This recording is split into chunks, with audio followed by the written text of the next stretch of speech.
I was super excited during college. I learned about finance. And one of the things that really intrigued me was how money compounds over time. And I was like, are you telling me that if I start saving $200 a month today, that I'll be a millionaire in just, a decade or two? And that was true. And I was so impressed with the idea that money compounds. And so right out of the gate, it was just something that really got me excited that everybody could become a millionaire if they did things correctly. And so I started as a financial advisor for New York Life Insurance Company. And I loved helping people. But what I found out was that most people that I connected with, they didn't want to save for the future.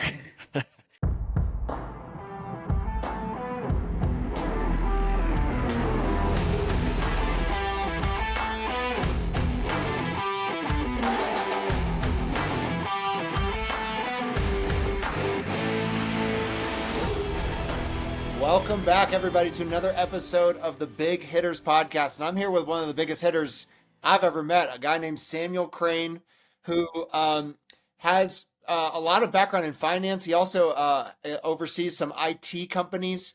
And Sam has become a good friend. He's also a client. Every time I seem to see videos of Sam, he's out doing something fun, enjoying life with his family. He's just a really, really good dude, and he's doing a lot of cool things. So, Sam, thanks so much for being on the show with us today. Absolutely, Andrew. I'm happy to be here. Well, my first question is always the same. Tell us who you are and how you got here. Yeah, so I'm Samuel Crane. I'm the CEO of Desert Rivers Credit Union. We're a credit union in Utah. I'm also the owner of Cinch IT in Utah, franchise owner there. And that covers small businesses. We basically become their fractional IT partner and help them to kind of buy back their time by lifting off those IT burdens off their shoulders. Yeah, actually, I'd like to double click on that for a second because that's actually how we met. So you and I met through Dan Martell's elite coaching group. And I know you're really passionate about helping people buy back their time. Talk a little bit about that and why that book has sparked such a flame for you. Yeah, for sure. So I love the concept of freedom, and that book is all about freedom. Oftentimes as business owners, we are business owners, entrepreneurs, because we're really good at thinking about new ideas and creating value for people. But oftentimes we tend to build our own jail cells by, we kind of delegate the stuff that we like doing and we keep the stuff that we don't like doing, which is really the opposite of how we should be acting. And so Dan Martell's book, Buy Back Your Time, was revolutionary to me. And I was doing some of the concepts already, but it really helped me to hone in on how I was going to take my businesses to the next level. And the one thing that really catches my attention is that really as a leader, the only bottleneck to you growing is me. The only bottleneck to me growing is me. And so if I can buy back my time and do things that are more valuable for my businesses and also do things that bring me more energy, the businesses will just automatically grow. So it kind of becomes this synergistic idea of like, hey, I'm going to do just the things that I'm really good at and bring the business a lot of value and bring me a lot of energy. And that's freedom, really, if you think about it. That's so well put. You actually just made me jump a little bit on the inside just because I just love that messaging so much.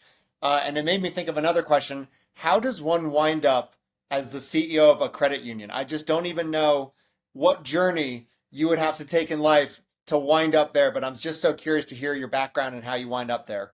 Absolutely. Yeah. So fresh out of college, I was super excited during college. I learned about finance. And one of the things that really intrigued me was how money compounds over time. And I was like, are you telling me that if I start saving $200 a month today, that I'll be a millionaire in just, a decade or two? And that was true. And I was so impressed with the idea that money compounds.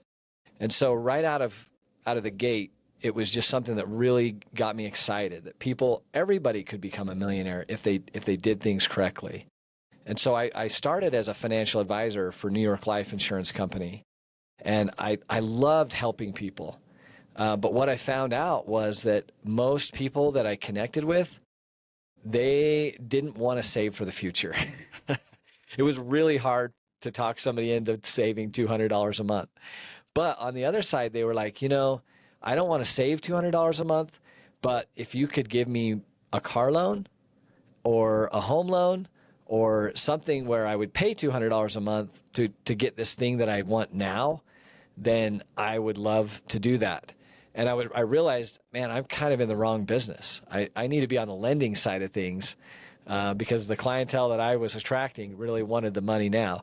And so I moved into lending, which was just a quick jump for me. And I started working for a large bank, which they were really great at training us. They were good at developing us, but it was rigid, right? It was really hard to just work inside their construct. So the bank I was working for was Wells Fargo. I worked for them for just over 7 years, grew from a loan officer to a manager to a district manager, and was eventually managing multiple branches.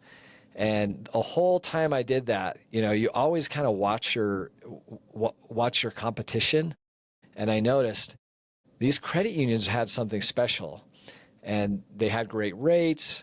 They were able to kind of move agilely. Their agility to make changes was great.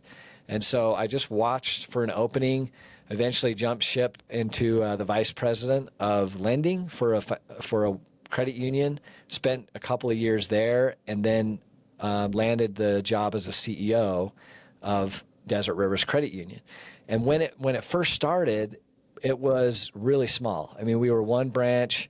We had like 13 million on deposits, $4 million in loans. So it was just post kind of the Great Recession, and we were really struggling.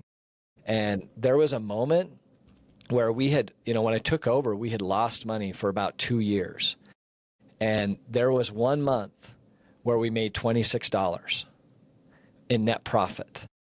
And I jumped for joy. And my assistant manager at the time was like, "Why are you so happy over a $26 return?" And I said, "You don't realize we've just changed the trajectory of this organization. We're now in the positive, and we've never looked back. We've grown to, I think today we're at like 110 million in deposits, and we have close to $100 million in loans. We have all sorts of products. We have 4 branches, 33 employees, and we just continue to grow." And so as part of your offering, Sam, going to other credit unions as well and offering some of the systems and structures and kind of architecture that's helped you be successful, is that part of your model, or help me understand that a little bit?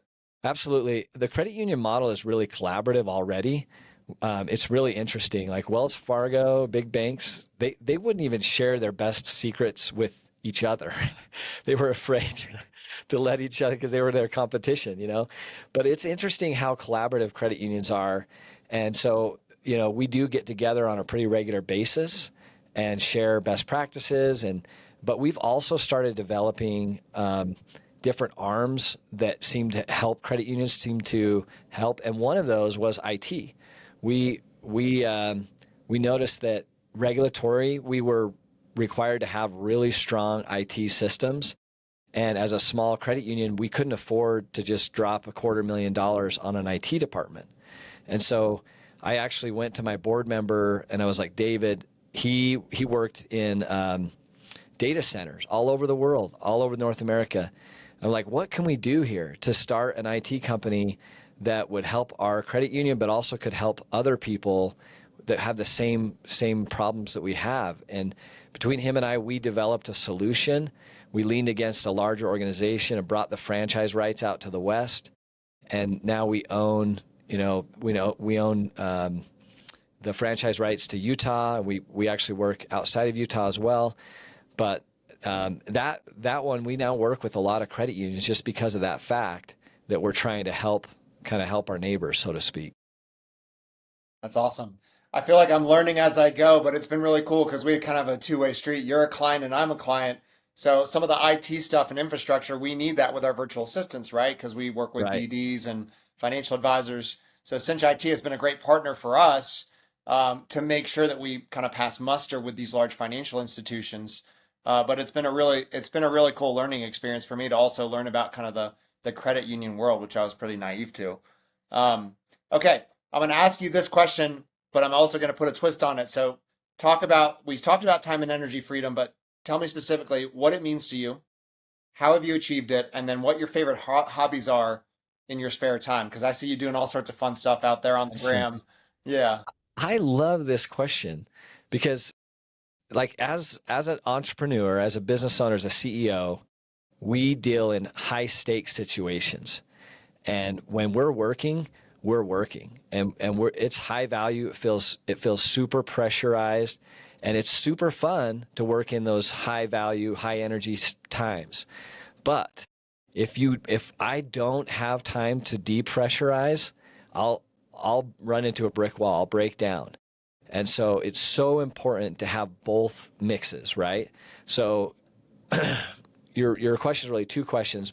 So the first answer is that it was really important for me to identify what my low value items were in terms of time and energy.